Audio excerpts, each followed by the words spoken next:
გამარჯობა. BMG TV-ზე წერტილის დოა, მე ვარ BMG-ის მთავარი რედაქტორი და ტელეპროექტ წერტილის ავტორი და წამყვანი ჟურნალისტი თელარა გელანტია. გვწირავთ იმიტომ, რომ შეასრულოთ თქვენი ბრძანებლის ბრძანება მაპატიეთ, უნდა დავტოვო სასამართლო დარბაზი. არ შემიძლია ამ გადაწყვეტილების მოსმენა. თქვენს სანახავად მოვდიოდი აქამდე სასამართლოში. დიდხანს ალბათ ვეღარ გნახავთ, თქვა მათედევიძემ გადაწყვეტილების მიღებამდე რამდენიმე წუთით ადრე სასამართლო დარბაზში ყოფნისას. რამდენიმე საათის წინ მათედევიძეს მიესაჯა პატიმრობა 4 წლით და 6 თვით. მის შარშან 19 ნოემბერს პროევროპული აქციების დროს მელიქიშვილის გამზირზე მიმდინარე აქციაზე დააკავეს. პროკურატურა მას ედავებოდა პოლიციელზე თავდასხმას სამსახურებრივ საქმიანობასთან დაკავშირებით. მათედევიძეს 21 წელი ციხეში შეუსრულდა. ასეთ საქართველოში ვცხოვრობთ დღეს. რაც შეეხება წერტილის დღევანდელ თემას, სასტუმროების ბიზნესია ჩვენს ფოკუსში, რამდენად ინარჩუნებს სასტუმროების სფერო უცხოელ თუ ადგილობრივ ბიზნესმენებში საინვესტიციო მიმზიდველობას და რა აწუხებთ სასტუმროების მფლობელებს და მმართველებს დღეს ყველაზე მეტად. რამდენიმე წუთში ჩვენს კითხვებს სასტუმროების ქსელ ინჯგუფის აღმასრულებელი დირექტორი ერეკლე კოკაია უპასუხებს. ვიდრე ინტერვიუს დავიწყებთ, გეტყვით, რომ 2025 წლის პირველ კვარტალში საქსტატის მონაცემებით საქართველოს სასტუმროების და რესტორნების სექტორში 16 მილიონი დოლარის პირდაპირ უცხოური ინვესტიცია ჩაიდო, რაც ჩამორჩება როგორც 2024 წლის, ისე 2023 წლის ანალოგიური პერიოდის მაჩვენებლებს. BMG-მ საქსტატიდან გამოითხოვა იმ კომპანიების სიაც, სადაც ამ სექტორში ყველაზე მეტი FDI ჩაიდო და როგორც ახლა ეკრანზეც დაინახავთ, ტოპ ინვესტორებს შორისაა GMT სასტუმროები, ასევე გუდაურის სკი რეზორტი, შპს ხედი და ასე შემდეგ. ათეულს ცოტა ხანში BMG გამოაქვეყნებს თავის ვებგვერდზეც.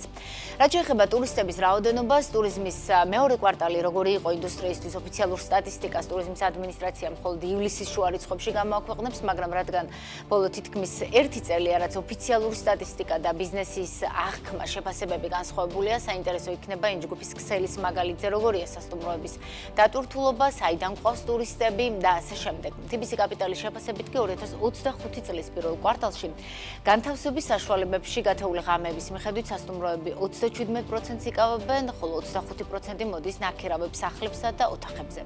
ვიზიტორები გათეული ღამეების 24%-ს მეგობართან ან ნათესავთან, ხოლო 11%-ს კი საკუთარ სახლში ატარებენ. რაც შეეხება სასტუმროების საშუალო დატვირთულობას, 2025 წლის პირველ კვარტალში საშუალო დატვირთულობა TBC კაპიტალის თანახმად შეადგენდა 45%-ს, რაც 2% პუნქტით ნაკლებია 2024 წლის შესაბამის პერიოდზე. ფასებს რაც შეეხება, რაც დაკავშირებულია, რა თქმა უნდა, დატვირთულობასთანაც, მაღალბიუჯეტური სასტუმრო ნომრის საშუალო ფასი 2024 წელს წლიურად 3%-ით გაიზარდა და გადასახადების გარეშე $130 იყო, ხოლო 2025 წლის პირველი კვარტალის მონაცემები წინა წლის ანალოგიურ პერიოდთან შედარებით 4%-იან კლებას აჩვენებს და $118 უტოლდება. ერეკლე კოკაიასთან ვაგრძელებთ სასტუმროების და ზოგადად ტურიზმის ბიზნესში არსებულ ტენდენციებზე საუბარს. ინჯგუფის ქსელის სასტუმროების აღმასრულებელი დირექტორი უკვე ჩვენთან არის სტუდიაში. საღამოშტების ერეკლე, მადლობა თქვენი დროისთვის. მადლობა დაბატიჟებისთვის. რამდენადაც ვიცი, ინჯგუფი ქართული კაპიტალითაა სრულად და თქვენი კომპანია, ასე ვთქვათ, FDI-ში თქვენი ინვესტიციები ვერ და არ გადის. ამიტომ მოდით საუბარი მინდა დავიწყოთ წლიური სურათით. წლის პირველი ნახევარი თითქმის იწურება. ამ ეტაპზე ინჯგუფში ინვესტიციების განწყობა, რესურსი და გეგმები როგორი იყო? სხვათა შორის ინჯგუფი თავიდანვე ისე დავაარსეთ, რომ გვინდოდა რომ ყველა რეგიონში ყოფილიყავით წარმოდგენილები. თუმცა დროთა განმავლობაში, რა თქმა უნდა, ჩვენი გეგმები შეიცვალა. ეს ჩვენი გეგმები დაიწყო ჯერ კიდევ 2015-დან 17 წლებში. როდესაც საკმაოდ სწრაფად და ხშირად ვაშენებდით ხოლმე ახალ სასტუმროებს. რა თქმა უნდა, მე პანდემიამ ბევრი რამე შეცვალა, გავაჩერეთ ასე ვთქვათ დროები, დავტავოს და უფრო სწორად რო ვთქვათ, მაგრამ გეგმები მაინც ჰქონდა. ამ ეტაპისთვის ჩვენ გვაქვს ახლა 4 სასტუმრო საქართველოს სხვადასხვა რეგიონებში. ეს არის თბილისი, გუდაური, გორი და ქუთაისი. თუმცა უახლოეს მომავალში ყოველი შემთხვევისთვის აღარ იგეგმება მაგალითად სხვა რეგიონებში შესვლა გარკვეული მიზეზების გამო, მაგასაც აგიხსნით რატომ. თუმცა ჩვენ მაინც ვაგრძელებთ განვითარებას, მაგალითად წელს გუდაურინში დავამატეთ კიდევ ერთი ახალი კორპუსი პრემიუმ ხარისხის და აგრეთვე წელს უკვე ერთ თვეში ხსნით ქუთაისში აუზსაც. ეს არის უბრალოდ დამატებითი სერვისები, რომ სტუმრებისთვის უფრო მომხიბვლელი იყოს, იმიტომ რომ განმორჩეულად იმისა იზრდება თუ არ იზრდება სტუმრების რაოდენობა ქვეყანაში, რომელიც ჩამოდის, მათ მოთხოვნა და სერვისზე აქვს პრეტენზია და უნდათ უფრო მეტი ხოლმე. შესაბამისად, იმის რომ კონკურენტუნარიანი დავრჩეთ, ვალდებულები ვართ, რომ განვაახლოთ ჩვენი როგორც პროდუქტი, ისე სერვისები და შესაბამისად ამით შევინარჩუნოთ კონკურენტულობა წინამდე შემთხვევაში უბრალოდ დავკარგავდით არსებულ სტუმრებსაც კი. ამას არ თვლით, ასე ვთქვათ, ინვესტიციად კლასიკური გაგებით?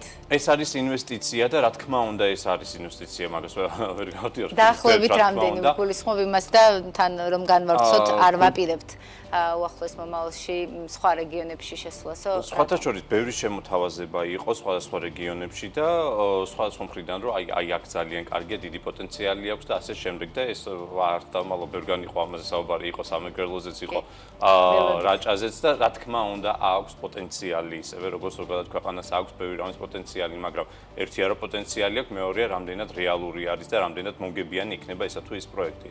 სამწუხაროდ საქართველოში ტურიზმზე რო ვისაუბროთ, არის ძალიან ძლიერი სეზონურობა, რაც საკმაოდ დიდი პრობლემა და გამოწვევა არის და ჯერ კიდევ არ დაგვიმარცხებია ეს. მაგალითად თქვენ ახლა სტატისტიკა ახსენეთ TBC-სგან და ამბობთ, რომ საშუალო დაკავებულობა 5 იყო.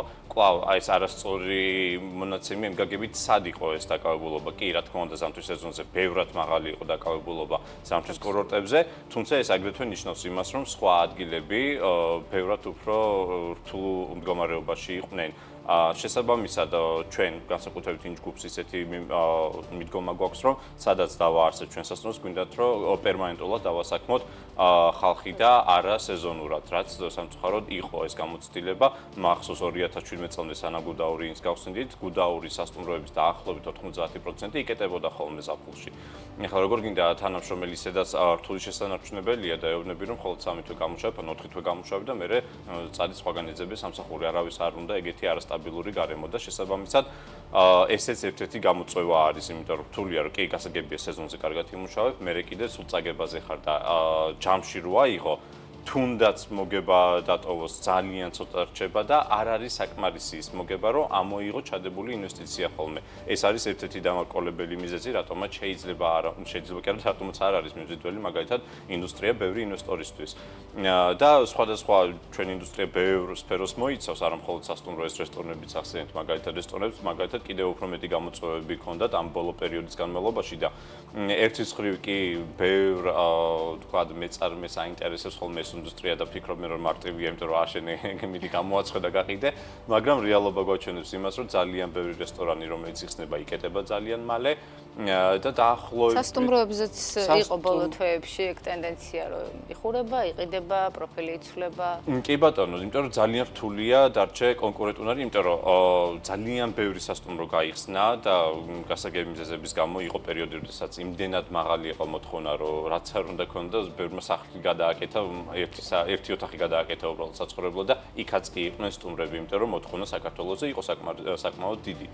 ახლა რაც რა პრობლემაც აქვს და სხვათა შორის მე ცოტა განსხვავებული შეხედულება მაქვს საქსტატის მიერ მოცემულ ციფრებზე, იმიტომ რომ ერთი არის რომ ბევრი უნდობლობას უცხადებს, მეორე არის რომ ციფრებს რასაც უყურებთ, რამდენად დადებითი არის, იმიტომ რომ ნებისმიერი პლუსი არ ნიშნავს. კი ბატონო, თუნდაც ტურისტები ან შემოსავლები და ასე შემდეგ. შემოსავლები რო გაიზარდა, კი ბატონო, გაიზარდა შემოსავლები, მაგრამ რას ვადარებთ, ეგეც ხონდა გავითვალისწინოთ.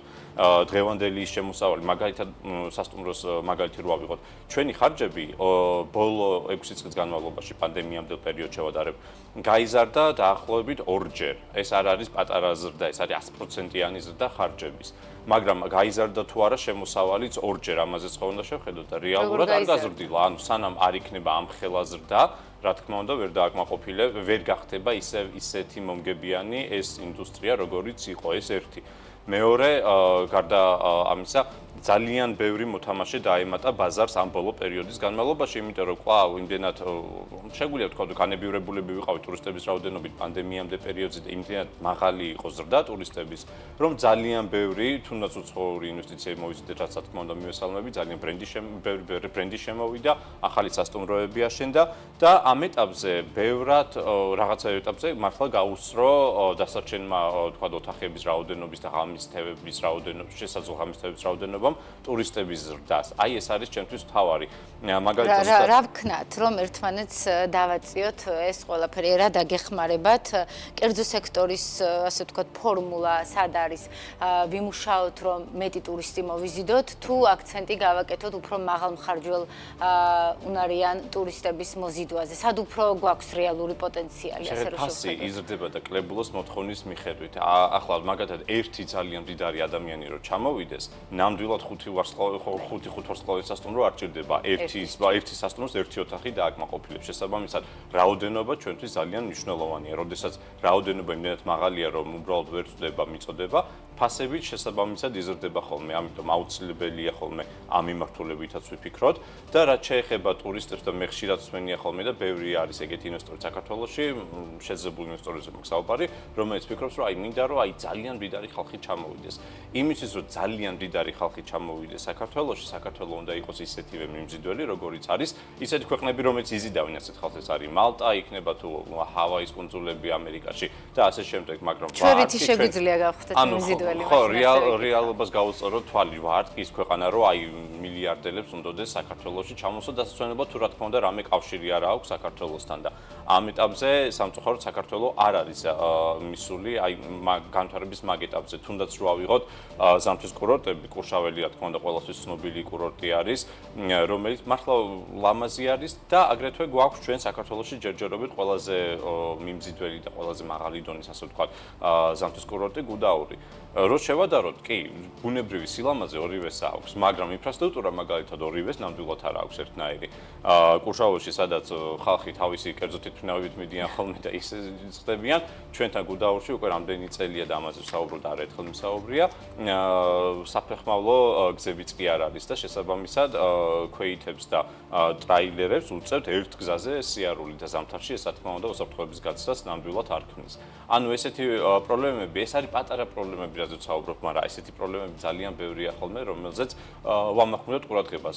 განსაკუთრებით ბოლო პერიოდში მომატებულია მაგალითად მოთხოვნა ზამთრის კურორტებზე საქართველოში, იმიტომ რომ ტარდება საერთაშორისო ჩემპიონატი და რა თქმა უნდა ეს ძალიან კარგი არის ქვეყნის რეკლამისთვის, ძალიან ბევრი უცხოელი გებულობს ხოლმე ჩვენი ქვეყნის შესახებ და ჩამოდიან ხოლმე და ზრდაც რა თქმა უნდა არის წელს მაგალითად რეკორდულად მაღალი იყო მოთხოვნა გუდაურზე, რა თქმა უნდა სხვადასხვა ბაკურიანზე სხვათა შორის, მაგრამ ყოველ შემთხვევისთვის რასაც ვახვედრებთ, ერთის მხრივ კი კერძო სექტორ შეგვიძლია მხოლოდ სერვისი შევთავაზოთ, რაც სამწუხაროდ პირდაპირ ვამბობ და ვაღიარებ, რომ არ არის იმ დონეზე, რაც სხვა ქვეყნებში არის, თუნდაც ჩვენი მეზობელი თურქეთი რო ავიღოთ, სადაც სტუმართმასპინძლობის ინდუსტრიაში ბევრად უკეთესი მომსახურებაა. და მეორეს მხრივ ვახვედრებთ ინფრასტრუქტურას, რომელიც გამართული არ არის, ზოგი საუბრობს საჯარო ტუალეტებზე, ზოგი საუბრობს გზებზე, მაგრამ ყოველ შემთხვევისთვის საცობები და ასე შემდეგ. არ არის ჯერ კიდევ ეს პრობლემები მოგვარებული და ესეც ხომ ერთის მხრივ კი გვინდა რომ იყოს ცნობილი ქვეყანა, მეორეს მხრივ რას ამბობენ ის ტურისტები, რომელიც ჩადიან და ხედავენ რომ კი, კარგი არის, პოტენციალი აქვს, მაგრამ მაინც განუვითარებელია. აი ეს ჩვენთვის ცუდი რეკლამაა და მე რას ამბობენ თქვენი ტურისტები? მოდი უფრო პრაქტიკულად ვისაუბროთ ინჯგუფის სასტუმროების მაგალითზე. პირველი 5 თვე ძირითადად ვის უმასპინძლეთ, როგორია გეოგრაფია და რა ტენდენციებს ატყობთ? გეოგრაფიასთან დაკავშირებით ვინ არის ჩვენი სტუმრები დამოკიდებული და დატვირთულობაც გვაინტერესებს, იმიტომ რომ აქაც ორი რეალობა გვაქვს ტურიზმის ადმინისტრაციის ოფიციალური და კერძო სექტორის. კი ბატონო, შეხედეთ როგორი ის არის ყველა რეგიონში სხვადასხვა ბაზარი მუშაობს. კი არის გარკვეული ხალხი, რომელიც ყველგან დადის ხოლმე და არის ჯგუფური ტურები, რომელიც საქართველოს მასშტაბით დადიან ხოლმე, თუმცა სხვადასხვა ადგილს სხვადასხვა სტუმრები სტუმრობენ ხოლმე, მაგალითად ქუთაისში დღემდე საკმაოდ მაღალი არის მოთხოვნა, მაგრამ სტუმრების აბსოლუტური უმრავლესობა არიან უცხოელები, ძირითადად ვინც ვიზი არის დაფრინავს ხოლმე შესაბამისად ევროპელი სტუმრების სხვებთან შედარებით ქუთაისში უფრო არის, ვიდრე სიტყვაზე თბილისში ან გუდაურში, ან თუნდაც გორში. თუმცა თბილისი გამოირჩევა ძირითადად და ბოლო პერიოდში საგრძნობის ზრდა არის და ეს გეცოდინება თქვენ ძირითადად აზიური ქვეყნებიდან, ჩინეთი რა თქმა უნდა ლიდერობს ზრდის მაჩვენებლით, აგრეთვე ინდოეთი და არაბული ქვეყნები, ისრაელი რა თქმა უნდა თავისთავად არის. ეს არის ძირითად ნაწილზე გეოვნებით რა თქმა უნდა. გორში ჯერ კიდევ ლიდერობენ ადგილობრივი დამცველები, ძირითადად თბილისელები ან საქართველოს სხვადასხვა ქალაქებიდან ჩასულები. ევროპელ ტურისტებზე რა ტენდენციას ატყობთ და და რამდენად ეტყობა თქვენი ჯგუფის მაგალითზე და ზოგადად ფართო სურათშიც თქვენი კონტაქტებიდან გამომდინარე ქვეყანაში შექმნილი სიტუაცია, კითხვები საგარეო კურსზე, საპროტესტო აქციები, კი ხშირად ვამბობთ ხოლმე რომ ტურისტს ნაკლებად აინტერესებს ახლა 7 დღით სად ჩავა, მაგრამ უსაფრთხოება ალბათ დამეთანხმებით ყველა ტურისტს აინტერესებს და ასევე ბოლო რამდენიმე კვირის წინ იყო საფრანგეთის საელჩოს განცხადება, სწორად მახსოვს, ასევე პოლონეთის, სადაც ისინი აფრთხილებდნენ საკუთარ მოქალაქეებს, რომ შეიძლება იქ არ შეგიშვან და ასე შემდეგ. აი, ასეთი გზავნილები, როდესაც ესმის ტურისტს თავისი სახელმწიფოს საელჩოსგან. შეშვება კიდე ნაკლებად მოქმედებს. რა თქმა უნდა, ერთი არის, რომ რას აკეთებს საქართველოს სახელმწიფო, მაგალითად ამ ყოველ შემთხვევაში ტურისტის ადმინისტრაცია იმისთვის, რომ საქართველოს გარეკლამო სარეკლამო აქტივობები კი აქვთ, მაგრამ ალბათ და მეორე არის, როგორ შუქდება თვითონ ქვეყანა და ქვეყანაში მიმდინარე მოვლენები მათ ქვეყანაში და ეს პირდაპირ შეგიძლიათ ნახოთ, რომ აისახება იმის და მიხედვით თუ ვინ ჩამოდის და რა ტურისტები ჩამოდიან, მაგალითად ჩინეთში ნამდვილად არ არის საერთოდ საუბარი ამაზე და შესაბამისად არის მატება ევროპულ ბაზარს რაც შეეხება დარწმუნებულ სტატისტიკას იგივეს გვაჩვენებს, რომ არის კრება ყოველ შემთხვევაში ზრდა მნიშვნელოვანი, მანდ არ არის ყველაზე დიდი კი რა თქმა უნდა მოქმედებს, ყველაზე დიდი თქვა ბაზრები რომელიც შემოდიოდა საქართველოში ევროპიდან ეს იყო გერმანია, ну მე ვამბობ რა თქმა უნდა პანდემიამდელ პერიოდზე ეს იყო გერმანია და პოლონეთი. რა თქმა უნდა სხვა ტურისტები შემოდიან, მე ვაქვს საუბარი 10,000-ობით ადამიანზე. რა თქმა უნდა შემცირებულია ამ ქვეყნებიდან მოთხოვნა და სხვა მიზეზების გამო არ არის მხოლოდ შიდა არეულობა ერთ-ერთი მთავარი, მაგრამ ეს არის ერთ-ერთი მთავარი მიზეზი, მაგასაც არ მალავთ და არის ეს პრობლემები და გამოწვევები და ძირითადი ნაწილი არის არა ის რომ საქართველოს არ აკეთებს საქართველოს რეკლამას უცხოეთში, არამედ ის თუ როგორ შუქდება მათ მედიაში. შუქდება ისე რაც ხდება ქვეყანაში. კი ბატონო, ან როგორ შუქდება და მათ მიმართ როგორ შუქდება, რა თქმა უნდა, იმიტომ რომ მე მახსოვს ზამთარში იყო ხშირად ყავდა და წელსაც ყავდა ლიეტოველი სტუმრები, მაგრამ მიუხედავად იმისა, რომ ყოველ წელს ჩამოდიან და ბევრი არის გამეორებითი სტუმრები, რომლებიც უკვე იყვნენ საქართველოში, წელს შედარებით ნაკლები იყო ლიეტოველების რაოდენობა და ვეკითხებოდით ხომ აი რა ხდება, რა არის პრობლემა და რა თქმა უნდა ვეკითხებით იმ ტურისტებს, ვინც მუშაობს ამ ბაზარზე და პასუხი იყო ზუსტად აი ეს პოლიტიკური ვითარება, იმიტომ ევროპაზე ბევრად უფრო აისახა ეს ვიდრე სხვა ქვეყნებზე. კი ბატონო. ევროკავშირის წევრობა საქართველოს ტურიზმისთვის კარგი რეკლამა იქნებაო. მახსოვს წერტილში მითხარით 2023 წელს, მაშინ კანდიდატის სტატუსს ველოდით.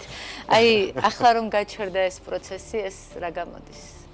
შეხედეთ ზოგადად გეხებათ ან შეგეხებათ ტურიზმს ფართო ევროკავშირის წევრობა გარდა იმისა, რომ ძალიან ბევრ ევროპელ სტუმარს მოიზიდავდა, ეს რეკლამა არის ჩვენთვის არა მხოლოდ ევროპაში, არამედ სხვა კონტინენტებზეც, მათ შორის აზიაში. სხვადასხვა დღეს ვკითხულობთ სტატისტიკას და დღეს რეკორდულად გასწრილია თუნდაც ჩინელი ტურისტების მოთხოვნა ევროპაზე.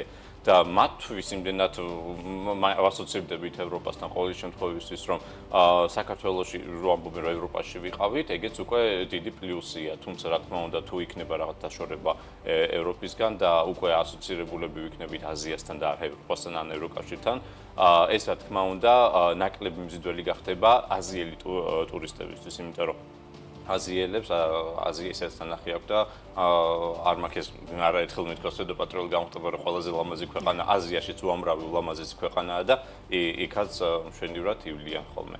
ამიტომ ჩვენი ევროპაში გაწევიანება მემზიდველს ხვთვის არა მხოლოდ ევროპელებისთვის, მთელი მსოფლიოსთვის უფრო მემზიდველი ხვდებით. და შეჩერება ამ პროცესის თითქოს უფრო ყოველ შემთხვევაში ვერ გაგვირკვევია საგარეო კურსი ბოლოს აით მივდივართ და ეს დაეტყობა, უნდა ვივარაუდოთ ტურიზმსაც, აი მაგალითად იგივე ბოლო წლების ტენდენცია რომ ჩინეთი კარგია ჩინელი ტურისტის, მაგრამ რაღაც აქცენტი ჰქონდა უფრო ევროპელზე, ამერიკელზე. აი, კვლავ დაეტყობა გარკვეულ ბაზრებს, იმიტომ რომ ყველა ბაზარი ერთნაირად არ რეაგირებს სხვადასხვა მოვლენებზე. შესაბამისად, ან ერთი იგივე მოვლენებზე, უფრო სწორად. ჩინურ ბაზარზე ყოველ შემთხვევაში თუ დაეტყობა, ამას ჩვენ ვერ ვიგრძნობთ, იმიტომ რომ ის რაოდენობა არის. ისე რამდენად ვართ მზად ჩინელი ტურისტებისთვის ბოლო პერიოდში ასევე მესმის ხოლმე რომ ძალიან კმაყოფილები შეიძლება ყველა არა, მაგრამ ნაწილი არ მიდის, თქვათ, სამზარეულო ისეთი არ არის, როგორიც მათ ყველა უნდა. ბაზარს თან აქვს სექტორი თავისი ამბობს, რომ ჩვენ მოთხოვნა. მემზადებოდით და ასე ვთქვათ, ვიზრდებოდით უფრო დასავლელი ტურისტების მისაღებად. რაც სპეციფიკურია, ხო, ალბათ. ყველა ბაზარს ჭირდება შესწავლა ხოლმე. მე მახსოვს 2015 წელს, როდესაც ახალი გამოჩენილები იყვნენ ისე მასიურად არაბები, ძალიან უჭირდათ ქართველებს, რომლებიც ამ ინდუსტრიაში მუშაობდნენ, შეგუებოდნენ და ვერ ხვდებოდნენ რა ჭირდება და ყოველთვის ჩვენ თუ მიჩვეულები ვიყავით ესეთის ქვეყნის სტუმრების, სადაც თავაზობდით ყოველთვის ქართულ საჭმელებს და ხინკლებს და ღვინოს და ამას შესთავაზებ თქვა ღორის ხორცს არ ჭამენ, ღვინოს შესთავაზებ არ სწავენ და ვერ გებოდით და იყო რაღაცა ისეთი მიდგომა, რომ აი არ გჭირდება არაბები, გჭირდება ესეთის ქვეყნებიდან სტუმრები, მაგრამ რეალურად არც ესეთი უნარო ხალხი ვართ, რომ ადაპტაცია ვერ შეძლოთ. პირიქით შევისწავლით და ხვდებით უკვე რა ჭირდებათ, როგორი ოთახები უნდათ, რა სიტყვენ. იგივე არის სხვა ახალ ბაზრებზეც. ნებისმიერი ახალი ბაზარი ეს ჩვენთვის არის ახალი შესაძლებლობაც და ახალი გამოწვევა. ჩვენ უნდა ვისწავლოთ მათი მოთხოვნები და შესაბამისად მოთხოვნებზე გავაკეთოთ რეაგირება. ჩინური ბაზარი საქართველოს ახალია, მაგრამ დარწმუნებული რამდენიმე წელიწადში ჩვენ შევძლებთ, რომ ის სერვისი ან ის პროდუქტი შევთავაზოთ, რაც აინტერესებთ, იმიტომ რომ ყველა ბაზარს სხვადასხვა ინტერესები აქვს. ზოგიერთს თქვა რელიგიური ტურები უფრო აინტერესებს, არაჩინელებს რა თქმა უნდა, ზოგიერთს აინტერესებს ბუნება, ზოგიერთს აინტერესებს რაღაცა ისტორიული ნაწილი და ზოგიერთს აინტერესებს უბრალოდ გართობა. ჩვენ ყოველ შემთხვევაში გვაქვს ის ფუფუნება, რომ ნებისმიერი თუ არა, ყოველ შემთხვევაში უმრავლესობა კატეგორიის სტუმრებს შევთავაზოთ რაღაცა. ჩვენ უბრალოდ უნდა გამოვიყენოთ ეს შესაძლებლობა. ფინანსურ კუთხეზეც მინდა ვისაუბროთ, დასაწყისშიც კი შევეხეთ, მაგრამ უფრო კონკრეტულად თქვენს ბიზნეს პარტნიორს, ბატონ პატას ვგულისხმობ ამ შემთხვევაში, ხშირად უთქვამს მათ შორის წერტილში, რომ წლების წინ მშენებლობის ბიზნესში მათ შორის ინჯგუფა იმიტომ გადაწყვიტა შესვლა, რომ სასტუმროების კრედიტი დაეფინანსებინაო. ისევ გრძელდება ეს სიტუაცია, თუ უკეთესი მდგომარეობა არის, თუ რა ხდება და დღეს რომ კითხვით, რომ გეგმაში კი გქონდა, მაგრამ სხვა რეგიონებში ამ ეტაპზე არ ვაპირებთ შესვლასო, კონსულტანტი რომ იყოთ ადგილობრივი თუ უცხოელი ინვესტორის, რამდენად ურჩევდით საქართველოს სასტუმროების ბიზნესში ინვესტირებას? არ დავმალავდა, მქონდა ბევრი შეხება და ბევრი მოდის და აი რამდენად ღირს აი აქ ინვესტირება სასტუმრო ავაშენო და იდეები რა თქმა უნდა ყველას აქვს, ყველას თავისი შეხედულება წარმოდგენა აქვს და ხშირად ძალიან კარგი იდეაც აქვს, თუმცა რეალობასაც თვალები უნდა გაუსწოროთ ხოლმე. არ არის დღესდღეობით სასტუმროს ინდუსტრია მომგებიანი და არა მხოლოდ სასტუმრო, ზოგადად სტუმართმასპინძლობის ინდუსტრია საქართველოში არ არის მომგებიანი. ეს არ ნიშნავს იმას, რომ არ არსებობს. აღარ არის უფრო. ხო, ნამდვილად ვერ შეადარებ 2019 და 18 წელი იყო, მე თუ მკითხავ საუკეთესო, როდესაც ძალიან მომგებიანი იყო ეს ინდუსტრია და შესაბამისად ამიტომაც ჩაიდებოდა ამდენი ინვესტიცია და ასე შემდეგ. დღესდღეობით რა თქმა უნდა არის კომპანიები, რომლებიც მოგებაზე მუშაობენ, წამლის შემთხვევაში დაიკეტებოდა რა თქმა უნდა, თუმცა ძალიან გაჯერებულია ბაზარი და შესაბამისად რთულია რომ კონკურენცია გაუწიო ხოლმე უკვე არსებულ მოთამაშეებს. განსაკუთრებით რთულია ეს ახალი მოთამაშეებისთვის, იმიტომ რომ პირველი წელი უკვე ძალიან დიდი ზარალია, შეგვიძლია ხოლმე პირდაპირ უთხრათ ხოლმე, მეორე წელიც არ არის ხოლმე გადასარევი, მესამე თუ გაუძელი ამდენ წნეხს, რა თქმა უნდა, მე კიდე შეგიძლია მუშაობა, მაგრამ ამ ეტაპისთვის სამწუხაროდ არ ვიტყოდი, რომ ტურიზმის ინდუსტრიაში, სასტუმრო ბიზნესში ფულის ჩადება მომგებიანია და სხვათა შორის ისედაც შეგიძლიათ ნახოთ ხოლმე, არა მხოლოდ იმის მიხედვით, თუ რა სასტუმროები იყიდება და იკეტება, არამედ აგრეთვე იმის მიხედვით, თუ აი სად უფრო მეტი მოთხოვნა არის, რომელი ინდუსტრიაში არის უფრო დიდი ზრდა. რა თქმა უნდა, თქვენ როგორც ახსენეთ, მშენებლობის ინდუსტრია საქართველოში ჯერჯერობით კიდე მომგებიანია და შესაბამისად ეს ყოველთვის იქნება. ზოგადად ვერ დააბრალებთ გარკვეულ ერთ მოვლენას, რატო არის ინდუსტრიაში ზრდა და კლება. ეს აბსოლუტურად ყველგან ხდება ნებისმიერ ბიზნესში, ნებისმიერ ინდუსტრიაში. ეს არის ციკლი ყოველ შემთხვევაში, რა თქმა უნდა, როდესაც ძალიან მომგებიანია რაღაცა ინდუსტრია, ძალიან ბევრი ინვესტორი მიდის იქით და რაც უფრო მეტი ინვესტორი დებს და რაც უფრო მეტი რამე შენდება მაგალითად, მოთხოვნად შესაბამისად აღარ არის ხოლმე იმდენად მაღალი და მე უკვე ნაკლებ მომგებიანი ხდება. ეს ჩვეულებრივი ამბავი არის. თავარი რა გამოწვევა რაც არის, როგორც ინდუსტრიისთვის, აგრეთვე სახელმწიფოსთვის, ის არის, რომ როგორ გავაკეთოთ, რაც შეიძლება ხანგრძლივი იყოს ეს მომგებიანობის პერიოდი. თორე ადრე თუ გვინდა ეს ბიზნეს რა შეგიძლიათ გააკეთოთ და სახელმწიფოს რა შეუძლია გააკეთოს. თქვენ ორივე მხარეს გაქვთ გარკვეული გამოცდილება და მით უმეტეს ცოტათ რომ წარმოიდგინოთ თავი სახელმწიფოს მხარეს, რასაც აკეთებენ საკმარისია, ან კიდევ რა უნდა დაამატონ, რომ ერთად გამოგვივიდეს თქვა ნაკლებად სეზონური ბიზნესი ხელს უწყობს იმითი სახელმწიფოს, რომ ჩვენ შეგვაქვს საკმაოდ დიდი თანხა ბიუჯეტში და ჩვენ ერთადერთი რაც შეგვიძლია ისე იყოს, რომ ტურიზმიდან შემოსავლესაც კერძო სექტორი აგენერირებს ჯამურად, ხო, რითაც კი ბატონო, ხო, რა თქმა უნდა, ერთი მეორეს ამით ეხმარება, მაგრამ კი, რა თქმა უნდა, ჩვენ თუნდაც ვაკეთებთ რეკლამას უცხოეთში, ძალიან ბევრი წარმომადგენელი საქართველოს და კერძო სექტორიდან მიდის უცხოეთში, რომ იქაური პარტნიორები გაიჩინონ და შესაბამისად უფრო გაარეკლამონ საქართველოს. ეს მხოლოდ ერთი ნაწილი არის. ადმინისტრაციაც რა თქმა უნდა, გამოფენებზე გადის ხოლმე და ეხლა როგორც ვიცი, კიდე იყო სხვა გამოფენებზე არაოფიციალური, რა თქმა უნდა, ჩასულები და რა თქმა უნდა, ცდილობენ ახალი ბაზრების გაჭრას, რაც აუცილებელი არის. თუმცა რამდენიმე საკითხი რაც უნდა ვაღიაროთ. პირველი, რა თქმა უნდა, ყველა ბაზარს მიესალმები მე და ყველა მნიშვნელოვანია. აზიასაც რა თქმა უნდა მიესალმები, არაჩვეულებრივი სტუმრები არიან, განსაკუთრებით განვითარებულია ქვეყანა, გულისხმობ იაპონია მაგალითად და სამხრეთ კორეა. თუმცა ისიც გასათვალისწინებელია, რაც უფრო გრძელია დისტანცია ქვეყნებს შორის, მით უფრო რთულია რომ იმ ქვეყნიდან მოიზიდო ხალხი. ეს არ ნიშნავს, რომ არ შეგვიძლია და ვერ მოიზიდავთ, ფაქტია რომ შეგვიძლია და ვიზიდავთ კიდევაც, მაგრამ ბევრად უფრო მარტივია ხოლმე ყოველთვის ახლო მდებარე ქვეყნებიდან ხალხის მოზიდვა. კი ბატონო, ჩვენ ახლო აღმოსავლეთი ასე თუ ისე კარგად მოვიზიდეთ, ფაქტია, უკვე თვითონაც ხშირად ჩამოდიან და ერთი-ორჯერ არ არიან ნაყოფები საქართველოში ბევრჯერ არიან. ჩემი აზრით პოტენციალი კიდევ არის ევროპაში და ამ მიმართულებით კიდევ უნდა ვიშრომოთ, იმიტომ რომ ეს არის ძალიან მნიშვნელოვანი. გვაქვს შესაძლებლობა და მაგალითად თურქეთმა აჩვენა არაჩვეულებრივი მაგალითი. მე მახსოვს წლების წინ, სანამ ჯერ კიდევ როცა დაიწყო უკრაინაში ომი, რუსეთი და უკრაინა იყო ერთ-ერთი ძალიან უმნიშვნელოვანესი ბაზრები, რომელიც სტუმრობდა თურქეთს და ციფრიც მახსოვს 12 მილიონი მარტო რუსი ტურისტი ჩადიოდა თურქეთში. წარმოიდგინეთ, როდესაც დაიწყო ომი, უკრაინის ბაზარი რა თქმა უნდა გაქრა და სანქციების და სხვადასხვა პოლიტიკური დაპირისპირების გამო თურქეთმა გარკვეული პერიოდის განმავლობაში შეუზღუდა რუს მოქალაქეებსაც თურქეთში ჩასვლა. და ყველას ეგონა რომ მორჩა თურქეთი დაიღუპება, არაფერი აღარ იქნება, იმიტომ რომ თურქეთს აქვს ეს გამოცდილება, არაერთხელ ჰქონდა და არ ვიცი კიპიში დავარქვა თუ რა ერდოღანსა და პუტინის შორის და ერთ-ერთი წელი ზუსტად წელი აღარ მახსოვს, მაგრამ ისე გაკეთდა რომ რუსეთის სახელმწიფომ აუგზავნა თავის მოქალაქეებს, ან ყოველ შემთხვევაში კაცრებს ანება გასა რომ არ ჩახვიდეთ თურქეთში. და მაშინ თურქეთს მართლა ძალიან გაუჭირდა. ეხლა როგორც ჩანს, უფრო მომზადებული იყო თურქეთი და 2023-24 წელი რეკორდებზე გავიდა, რეკორდულ მარჩვენებაზე ტურისტების რაოდენობით, მათ შორის ესეთი ადგილები, როგორც ანტალია და ქემერი არის, რომელიც რუსი და უკრაინის ტურისტებისთვის მექასავით იყო ზაფხულში.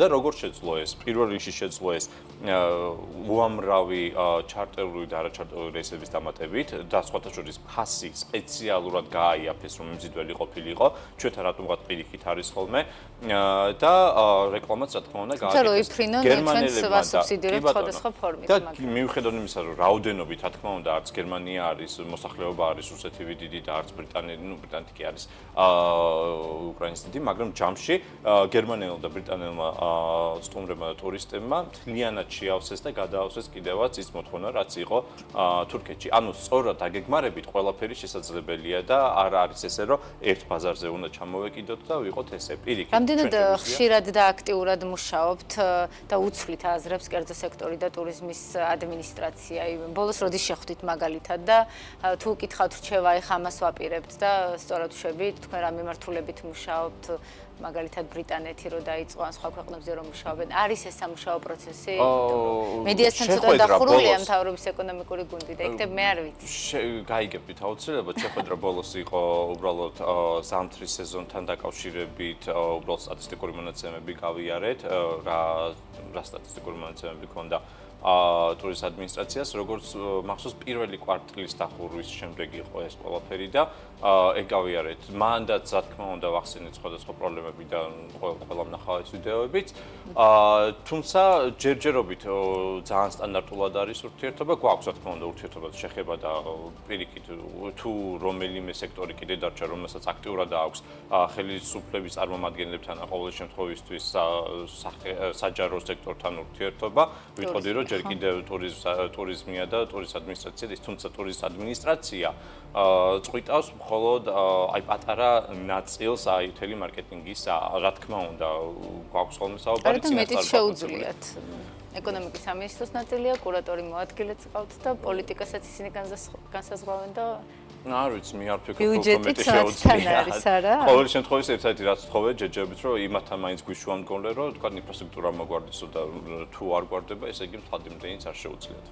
აი ინფრასტრუქტურის მოგვარებაში რა ეს ყველაზე მარტივია ჩემი აზრით, თუნდაც ის რომ საფეხმავლო ბილიკები იყოს, ან გზები იყოს გუდაურში, არ ვიცი თქვენ ზაფხულში ხართ თუ არ ყოფილი გზები არ არის გუდაურში და ყოველთვის პრობლემა არის ეს, ხშირად არის ხოლმე პრობლემა ეს. და ვერ გეხმარებიან ვერაფრი თუ მათი ხმა არ ესმის არ ვიცი, თან ისიც არ არის რომ რა თქმა უნდა გვესმის ტურისტ ადმინისტრაციის ვალდებულება არ არის რომ მაგრამ არის რგოლი რომელმაც ყველაზე კარგად იცის რა ხდება და რა სჭირდება კი ბატონო და რა ვიცი ველოდებით პასუხისმგებლობით წლებია არ არის გზები და მე ამას ვიმეორებ და ყოველთვის გავიმეორებ და პირდაპირაც მაგ ნათქვა იმათთან რომ იქნებ გვიშვამდგომლოთ შესაბამის დეპარტამენტებთან რომ ეს მარტივი ეს ჩემი აზრით ძალიან მარტივი მოსაგვარებელი პრობლემაა საქართველოს ბევრად მეტი პრობლემები აქვს რომელიც ბიუროკრატია ეს ჩემი აზრით ყველაზე მარტივი 2025-ის საბოლოო პროგნოზი როგორია? მე წლის ბოლოსაც რომ მოვიკითხოთ, როგორ ფიქრობთ, როგორი იქნება ზაფხულის ტურისტული სეზონი და ჯამურად? ზაფხულის სეზონი არის მაღალი სეზონი საქართველოში და შესაბამისად ჯავშნები როგორი ძალიან რაღაცა სწავლი უნდა მოხდეს, რომ ცუდად წავიდეს საქმე. აქ არ ვლინდება პრობლემები, ჩემი აზრით ზაფხულში საკმაოდ მაღალი იქნება მოთხოვნა. უკვე წინასწარ გვაქვს ჯავშნები გაკეთებული და ვფიქრობთ, რომ შარშანდელ პერიოდს გადავუსწრებთ დაახლოებით მინიმუმ 10%-იანი მაჩვენებლით, თუმცა ეს დამოკიდებული არის რეგიონზე, დამოკიდებული ბევრ რამეზე. ჩვენი მთავარი მიზანი არ არის რომ შევეჯიბროთ ჩარშანდელ პერიოდს. რა თქმა უნდა, კარგია ზრდიდანზე და ჯერჯერობით მთელი ინდუსტრიის წარმომადგენლები ჯერ კიდევ 2019 წელს ვეჯიბრებით, იმიტომ რომ 6 წელი გავიდა და მაშინ როდესაც სხვა ქვეყნები დაეწიეს კიდევაც და გადაუსწრეს კიდევაც 2019 წლის მაჩვენებლებს, ჩვენთვის ჯერ კიდევ არ არის ეგ ოქროს პერიოდი დამდგარი ჩვენს ინდუსტრიაში. ჯამურ რიცხვებში თითქოს დავეციეთ, მაგრამ კერძო აშკარად გვაქვს ორი რეალობა, ოფიციალური და 100 ლარი ნაწილდებოდეს ერთ ადამიანზე და მე 10 ადამიანი იყოს და 200 ლარი ნაწილდებოდეს, ჯამში თითო კაცი უფრო ღარიბდება, შემოსავალი უფრო იზრდება, ანუ წერტილი რაც დავუსვათ ქვეყანაში. გნებავთ ქვეყნის ტურიზმში. აი, იცით რა არის? არ ვიცი. ბევრ რამეზე ვფიქრობდი და ჩემი აზრით, კარგი იქნება თუ წერტილს დავუსვავთ სიახლის და ცვლილებების შიშს, იმიტომ რომ ერთ-ერთი რაც გვაბკოლებს განვითარებასთან, ანუ განვითარებისკენ ვერ მიდივარ და რა არის პროგრესი თუ არა ცვლილება, ხო? ეს არის რომ გვეშინია ყველაფერი ახლის, გვეშინია თუ რამე შეიძლება. ჩემი აზრით ცვლილება კარგი არის, მთავარია რომ ჩვენც შესაბამისად ფეხი ავუდგათ ამ ცვლილებებს. მადლობა. წერტილი დავუსვათ. წარმატებები ერეკლე. მადლობა. წერტილი დღეს ამით დასრულებულია, ჩვენს კითხვებს პასუხობდა ინჯგუფის სასტუმროების აღმასრულებელი დირექტორი ერეკლე კოკაია. მე ხვალამდე გიმშვიდობა.